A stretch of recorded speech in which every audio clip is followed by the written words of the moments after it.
Salam dostlar, kanalyma hoş geldiniz. Men ilk bilen ahiriňizde ýetip gelýän täze ýyl bayramy bilen sizler için ýüregimden gutlaýan goý täze ýyl düşünme ýyllaryň biri bolsun. Käbir sebäplere görä men öz kanalyma bir näçe wagtdan beri video goýup bilmedim. Şol sebäpden men bulunky videoda ören pedal temalaryň biri, ören gowy temalaryň biri bolan kompýuterda panelde şuňalyk internet speed metrini nädip guramaldygyny görkezjek. Ondan hemen tayin olsanız videomda başlayalım. Bizim programmamızın adı NetSpeed Monitor programıdır. Bu programmanın linkini videonun aşağında koyan şol yerde sizler sketchat edip alıp biləňiz ve eğer de sizin kompýuterinizin Windows'ı yani operasyon sistemasi Windows 10 olsa onda siz bu programmanı göni sketchat edip onu hiç gereksiz ulanıp bilmersiniz. Yani siz şu programda özüne gerek bolan nastroykasyny bermeseňiz Windows 10'da şu programı işlämok. Men hazır onu nädip düzeltmeligini videonun dowamında görkezjek. Ondan öň bolsa men ilk bilen şu programany pozup şondaky bolýan aşypkanyň nähilek bolşuny sizlere görkezjek. Ine men programany pozdum, panelden hem ayırdım. Ine bizim programamyz dolgyna pozuldy. Ve hazır men bunun nastroykasyny öňkisläýän. Ine ol bizim sketchat edip alan stanok şeýmiz.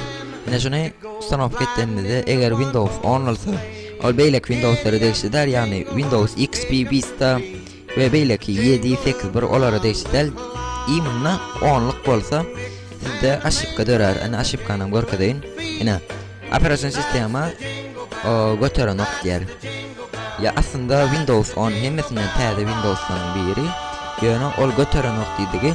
Sizin operasyon sistemaňyzda şol programma bolanok podderşkasy ýok diýer.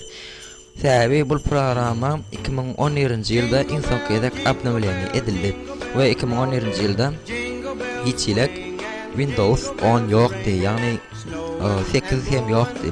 Windows 8 hem 2012-nji ýylda çykdy. Şol sebäpden bizim operasyon sistemamda şol program stanokka bolmaýar.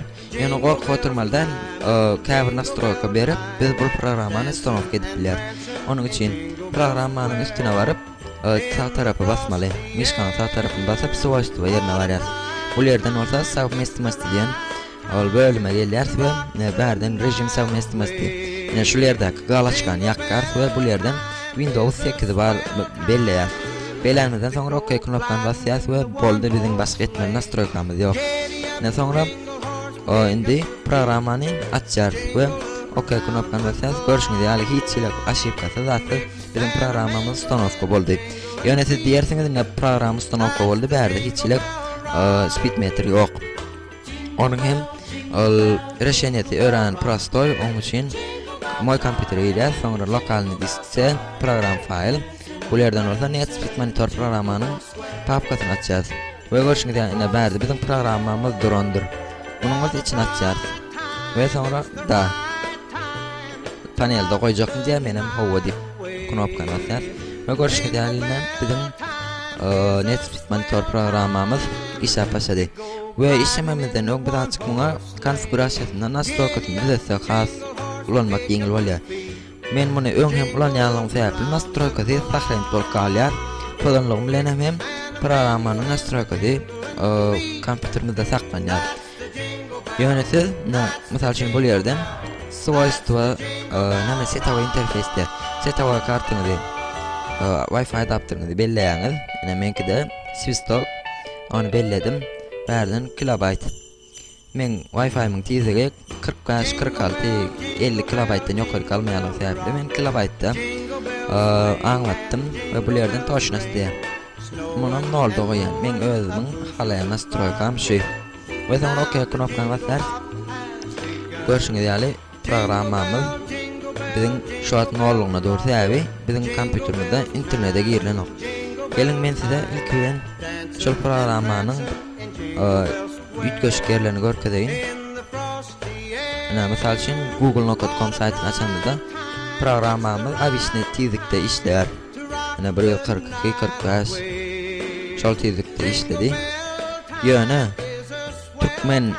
Türkmen TV saýtlaryny içine açanda da görüşňiz ýaly häzir programmamyň tizigi bir näçe zatlara, bir näçe kilobaytlara galar. Ýagny 150 şotoraga balýada.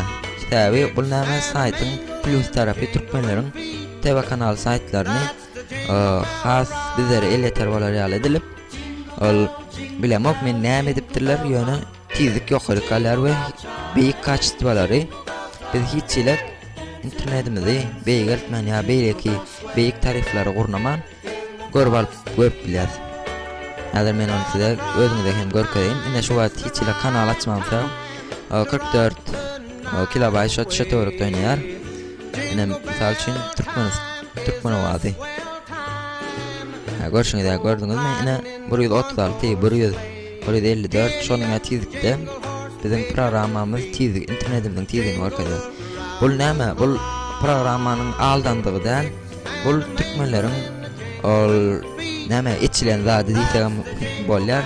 Ýagny biz öz kanallarymyzy, türkmen kanallarymyzy ýokary kaçtybada, ýokary hilde ol hiççilek üzniksiz görmegmide ala dedilenleri sebäpli biz öz saytlarymyzy pes tariflary hem beýik tarif, beýik tizlikde açyp bilýär. Ine şunuň ýa görnüşde dostlar, NetSpeed Monitor programmasyny Windows 10-da ulanıp bilersiň. Eger Windows 7-de ulanýan bolsaňyz, onda ýanky eder nastroykalarny etmedik bolsaňyz hem bizim programmamyz ustanovka bolar. Ol özüňize bagly. Ine şunuň ýaly programmalary ulanyp siz özüňiziň ýeňi internetde bolan işleýijilerinizi has şartlandyryp bilersiňiz. Onda näme men siziň ähliňizi ýene bir gezek täze ýylyňyz bilen çyn ýolumdan gutlaýan. Onda näme täze ýylyňyz gutly bolsun. Jingle bell time is a swell time to go gliding in the one horse sleigh.